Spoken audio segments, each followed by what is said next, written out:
ചെമ്പനീർ പൂവിന്റെ ഇന്നത്തെ എപ്പിസോഡിലേക്ക് എല്ലാവർക്കും സ്വാഗതം. അങ്ങനെ മുത്തശ്ശിയും രവിയും സച്ചിയും രേവതിയും ഒക്കെ ഇരുന്ന് സംസാരിക്കുന്നുണ്ട്. നാളത്തെ ചടങ്ങ് എങ്ങനെ നടത്തണം, ഏത് രീതിയിൽ നടത്തണം, എന്തൊക്കെ ചെയ്യണം എന്നൊക്കെ പറഞ്ഞുകൊണ്ടിരിക്കുന്ന സമയത്ത് ചന്ദ്ര വരുന്നുണ്ട്. ചന്ദ്ര വന്നിട്ട് പറയുന്നുണ്ട്, അതെ നാളത്തെ ചടങ്ങ് ഇപ്പൊ നടത്തേണ്ട കാര്യമുണ്ടോ, ഒന്നും കൂടെ ആലോചിച്ചിട്ടൊക്കെ പോരെ. എന്താലോചിക്കാൻ എന്ന് ചോദിക്കുന്നുണ്ട് ചന്ദ്ര. എന്താ നിന്റെ പ്രശ്നം എന്ന് രവിയും ചോദിക്കുന്നുണ്ട്. അല്ല, സുധീര കല്യാണം നടക്കുന്നതിന്റെ ഇടയിൽ ഇതൊരു അനാവശ്യ ചെലവല്ലേ, ഇത് കുറച്ച് കഴിഞ്ഞിട്ട് നടത്തിയാൽ പോരെ എന്നൊക്കെ ചോദിക്കുമ്പോൾ സച്ചിക്ക് ദേഷ്യം വരുന്നുണ്ട്. സച്ചി പറയുന്നുണ്ട്, ഇതിന് സുധീര കല്യാണം, നിങ്ങളുടെ സുധീര കല്യാണമാണ് അനാവശ്യ ചടങ്ങ്, അതാണ് മാറ്റി വെക്കേണ്ടത്, ഒരു പെണ്ണെങ്കിലും രക്ഷപ്പെടും എന്നൊക്കെ പറഞ്ഞപ്പോൾ മുത്തശ്ശിയും രവിയൊക്കെ ചിരിക്കുന്നുണ്ട്. അതിനുശേഷം പറയുന്നുണ്ട്, അല്ല സുധിയല്ല മൂത്തത്, അപ്പൊ സുധീര ചടങ്ങല്ല നടക്കേണ്ടത്, എന്നാ പിന്നെ ശാന്തി മുഹൂർത്തം മാറ്റി വെക്കി താലികെട്ട് ചടങ്ങ് മാത്രം നടത്തുന്ന പറഞ്ഞപ്പോൾ മനസ്സിലായി, നിന്റെ സൂക്കേട് മനസ്സിലായി, ഇതാണല്ലേ നിന്റെ മനസ്സിലിരിപ്പ്. സച്ചിയുടെ കല്യാണമല്ല ആദ്യം കഴിഞ്ഞത്, അതുകൊണ്ട് സച്ചിയുടെ ചടങ്ങ് ആദ്യം നടക്കട്ടെ എന്ന് മുത്തശ്ശി പറയുന്നുണ്ട്. പിന്നെ മരുമോളെ, നാളത്തെ ചടങ്ങിനുള്ള ഒറ്റ പൈസ പോലും നീ തരണ്ട, അതൊക്കെ ഞാൻ എടുത്തോണ്ട് എൻ്റെ മക്കൾക്ക് വേണ്ടിയിട്ട് ഞാൻ എത്ര കാശ് വേണമെങ്കിലും ചെലവാക്കും, ഇതൊന്ന് തള്ളി വെക്കാനല്ല ഞാൻ പറഞ്ഞുള്ളൂ എന്ന് ചന്ദ്ര ചോദിക്കും. പറയുന്നുണ്ട് നമ്മുടെ സച്ചി പറയുന്നുണ്ട്, സുധീര കല്യാണം തള്ളി വെക്കി നിങ്ങൾ എന്ന് പറയുന്നുണ്ട്. ചന്ദ്ര, നീ ഈ കണ്ണോണ്ട് കാണരുത്, സച്ചിനെ നീ പ്രസവിച്ചതല്ലേ, ഒരുത്തനെ തലയിലും ഒരുത്തനെ താഴ്ത്തും നിർത്തുന്ന നിന്റെ ഈ സ്വഭാവം നിർത്തണം കേട്ടോ എന്നൊക്കെ മുത്തശ്ശി പറയുമ്പോൾ ചന്ദ്ര ദേഷ്യപ്പെട്ട് ചാടിത്തുള്ളി അകത്തേക്ക് പോകുന്നുണ്ട്. പിന്നീട് മുത്തശ്ശിനോട് സച്ചി പറയുന്നുണ്ട്, താലികെട്ട് ചടങ്ങ് മാത്രം നടത്തിയാൽ പോരെ, ശാന്തി മുഹൂർത്തമൊക്കെ അതിപ്പോ വേണോ, കുറച്ച് നാൾ കൂടെ കഴിഞ്ഞിട്ട് എന്ന് പറഞ്ഞപ്പോൾ ഞാൻ അമ്മ ഉള്ളാരം കൊണ്ട് അങ്ങനെ പറഞ്ഞതുണ്ട് നിങ്ങളുടെ ഭാഗം എന്ന് പറഞ്ഞപ്പോൾ അതൊന്നും പറ്റില്ല, അതും നാളെ തന്നെ നടക്കണം. എന്താ അത് നടന്നാലും എന്ന് പറഞ്ഞിട്ട്, നീ നാളെ നിങ്ങൾ രണ്ടുപേരും പുതുവസ്ത്രമൊക്കെ അണിയണം, അതുകൊണ്ട് നിങ്ങൾ ഇന്ന് തന്നെ ഡ്രസ്സ് എടുക്കാൻ പോകണം എന്ന് പറയുന്നുണ്ട്. വൈകിട്ട് പോവാ അച്ഛമ്മേന്ന് പറഞ്ഞപ്പോൾ വൈകിട്ട് പോകണം, ഉറപ്പായിട്ടും പോകാമെന്ന് പറയുന്നു. പിന്നെ രേവതിനോട് പോയി ഭക്ഷണം എടുത്തേക്ക് അച്ഛമ്മയ്ക്കും അച്ഛനും കഴിക്കാൻ വേണ്ടിയിട്ട് എന്നൊക്കെ പറയുമ്പോൾ രേവതി അകത്തേക്ക് പോകുന്നുണ്ട്. കുറച്ച് കഴിയുമ്പോൾ സച്ചിൻ തിരിച്ചു പോകുന്നുണ്ട്. അപ്പോൾ ആ സുധീർന്ന് ഭക്ഷണം കഴിച്ചുകൊണ്ടിരിക്കുന്നത് സുധിക്ക് എനിക്ക് മറ്റുള്ളവരെ കാണുമ്പോൾ ഒരു ചമ്മൽ നാണക്കേടൊക്കെ ഉണ്ട്. മുത്തശ്ശിനെ കണ്ടപ്പോൾ മുത്തശ്ശി സുഖമാണോ എന്ന് ചോദിക്കുന്നുണ്ട്. അതേ മോനെ സുഖമാണ്, നിന്റെ നീ കല്യാണം കഴിക്കാൻ പോണ പെണ്ണ് ഭൂലോക സുന്ദരിയാണെന്നും അതുപോലെ തന്നെ ഈ ഭൂമിയിൽ എത്ര നല്ലൊരു പെൺകുട്ടി ഇല്ല എന്നൊക്കെയാണ് ചന്ദ്ര പറയുന്നത്. നേരണോ, എനിക്ക് അവളൊന്ന് കാണണമല്ലോ എന്ന് പറഞ്ഞപ്പോൾ അതിനെന്താ മുത്തശ്ശിനെ ഞാൻ കൊണ്ടുപോയി കാണിക്കാം, അവളുടെ ബ്യൂട്ടി പാർലർ ഇവിടെ അടുത്തിടുന്ന് പറയുന്നുണ്ട്. അപ്പൊ നിനക്ക് ജോലിക്ക് പോകണ്ടേന്ന് ചോദിക്കുന്നുണ്ട് അച്ഛൻ. ജോലിക്ക് പോകണം, സമയമുണ്ടല്ലോ. അതൊന്നും വേണ്ട, ഞാനിപ്പോൾ എന്തായാലും അങ്ങോട്ട് ഇല്ല, നാളത്തെ ചടങ്ങിന് ശ്രുതി ഇവിടെ വേണം, ശ്രുതിനെ നീ ഇങ്ങോട്ട് വരാൻ പറയും, ഞാൻ ഇവിടെ വെച്ച് കണ്ടോളാം എന്ന് പറയുന്നു. അത് ശരിയാണ് എന്ന് രവിയും പറയുന്നുണ്ട്. അപ്പൊ ചന്ദ്ര പറയുന്നത്, എന്തിനാണ് ഈ താലികെട്ട് ചടങ്ങൊക്കെ ശ്രുതിനെ വിളിക്കിന്, അവള് വന്നാലേ ശരിയാവൂല, പൂക്കാരി കുടുംബത്തുള്ളവരുണ്ടാവും, അവരാണ് ഇവിടുത്തെ വരുമ്പോളും ഫാമിലി എന്ന് പറയുമ്പോൾ അവൾക്ക് നാണക്കേടാവും, അതുകൊണ്ട് ശ്രുതി വരണ്ട എന്നിനാണ് എൻ്റെ അഭിപ്രായം എന്ന് പറഞ്ഞപ്പോൾ രവി പറയുന്നുണ്ട്, വേണ്ട ശ്രുതി വരണം, ഇത് ഞങ്ങളുടെ തീരുമാനമാണ്, അമ്മയുടെ തീരുമാനമാണ്, അതുകൊണ്ട് ശ്രുതിനെ നീ ഇങ്ങോട്ട് വരാൻ പറയണമെന്ന് പറഞ്ഞപ്പോൾ ശ്രുതി വിളിക്കാന്ന് പറയുന്നുണ്ട്. അതിനുശേഷം രേവതി അടുക്കളയിലേക്ക് പോകുന്നുണ്ട്. പോകുന്ന സമയത്ത് അരി പാത്രം തൊടുന്നുണ്ട്. അരിപാത്രം തൊടുമ്പോൾ കഴിഞ്ഞു പോയ കാര്യങ്ങളൊക്കെ ഓർക്കുന്നുണ്ട്. അരിപാത്രത്തിൽ തൊട്ടിട്ടുണ്ടെങ്കിൽ കൈ വെട്ടും എന്നൊക്കെ പറഞ്ഞത് ആലോചിച്ചിട്ട് വേഗം തന്നെ അമ്മയുടെ ചന്ദ്രയുടെ അടുത്തേക്ക് ചെല്ലുന്നുണ്ട്. ചന്ദ്രയാണെങ്കിൽ ഫോണിൽ കളിച്ചുകൊണ്ടിരിക്കുകയായിരിക്കും.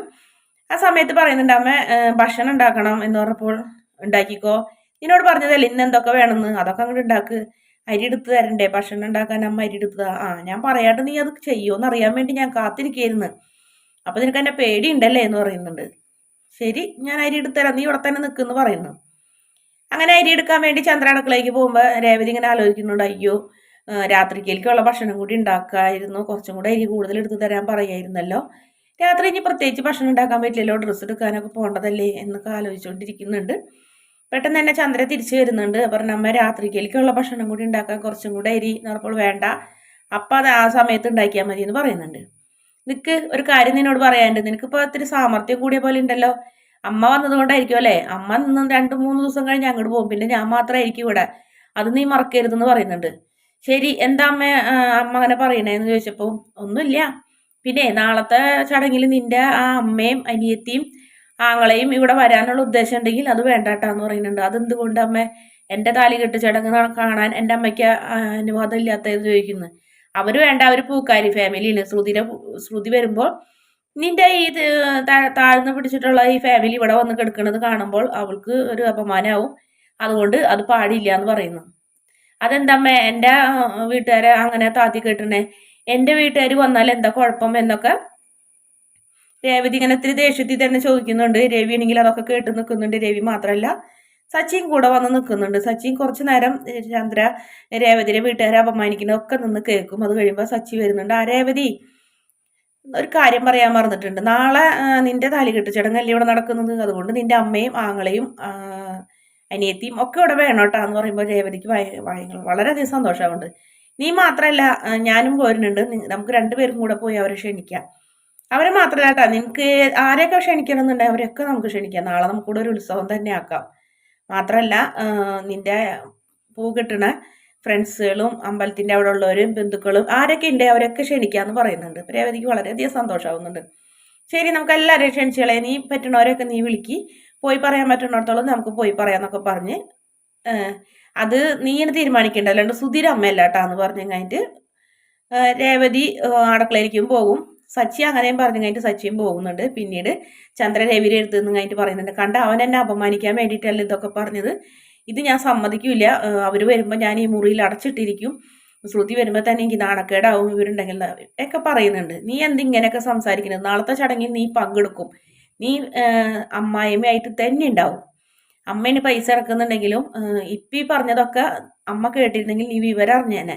രേവതിനെ പോലെ ഒരു പെൺകുട്ടീനെ കിട്ടിയത് നിന്റെ ഭാഗ്യം എന്ന് വിചാരിച്ചാൽ മതി. പിന്നെ നിങ്ങളിങ്ങനെ തമാശ പറയില്ല എന്നൊക്കെ പറഞ്ഞ് ചന്ദ്ര പരിഹസിക്കുന്നുണ്ട്. അവളെ പൂ ഫാമിലി എന്ന് പറഞ്ഞപ്പോൾ എന്തുകൊണ്ട് പൂ ഫാമിലി ആണെങ്കിൽ നല്ല മണം ഉള്ളതായിരിക്കും.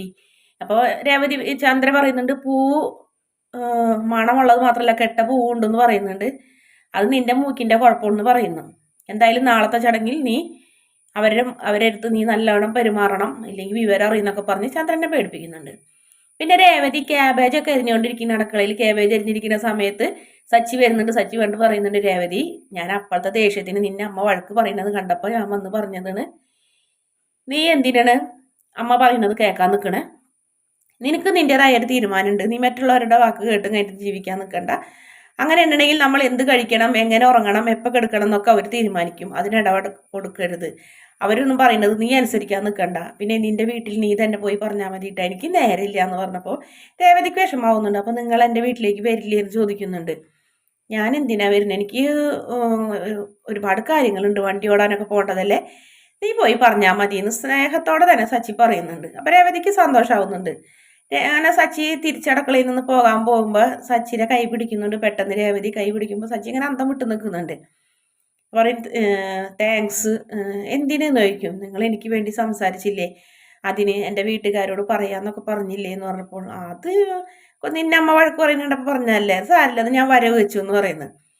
അപ്പോൾ നിങ്ങൾ എൻ്റെ കൂടെ വരുമോ, എൻ്റെ വീട്ടിലേക്ക് നിങ്ങളും കൂടി വരുന്നതല്ലേ അതിൻ്റെ ഒരു മര്യാദ എന്ന് പറഞ്ഞപ്പോൾ എന്നാൽ ശരി, നിന്റെ ഇഷ്ടം അതാണെന്നുണ്ടെങ്കിൽ നമുക്ക് ഡ്രസ്സ് എടുക്കാൻ പോണേക്കാൾ മുന്നേ അവിടെ കയറി അവരെ ക്ഷണിക്കാമെന്ന് പറയുന്നു. അപ്പോൾ രേവതിക്ക് വളരെയധികം സന്തോഷമുണ്ട്. എന്നാൽ കൈവിട് ഞാൻ പോട്ടെ എന്ന് ചോദിക്കുന്നുണ്ട്. ആന്നും പറയുന്നു.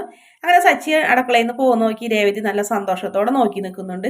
സച്ചി ആണെങ്കിൽ അടുക്കളര അവിടെ എത്തുമ്പോൾ ഒന്നും കൂടെ തിരിഞ്ഞ് രേവതിനെയും നല്ല പ്രണയത്തോടെയൊക്കെ തന്നെ നോക്കുന്ന ഒരു ഭാഗമാണ് കാണിക്കുന്നത്. അതിനുശേഷം സച്ചി പോയതിന് ശേഷം രേവതി ഇങ്ങനെ പഴയ കാര്യങ്ങളൊക്കെ ആലോചിക്കുന്നുണ്ട്. അന്ന് മുത്തശ്ശിയുടെ വീട്ടിൽ പോയപ്പോഴും വെള്ളത്തിൽ വീണതും വെള്ളത്തിൽ നിന്ന് വാരിയെടുക്കണതും ഒന്നുമില്ല രേവതി എന്ന് പറയുന്നതും രേവതിനെ കെട്ടിപ്പിടിക്കുന്നതും പിന്നീട് കാലൊളിക്കിയപ്പോൾ പച്ചമരുന്ന് വെപ്രാളത്തോടെ കൊണ്ടുവന്നും കഴിഞ്ഞിട്ട് കാലുമ വെക്കുന്നതും കെട്ടി കൊടുക്കുന്നതും മുത്തശ്ശിയുടെ വീട്ടിലേക്ക് പൊക്കി കൊണ്ടുപോകുന്നതായുള്ള എല്ലാ രംഗങ്ങളും രേവതിയുടെ മനസ്സിലിങ്ങനെ നിറഞ്ഞു വരണേ.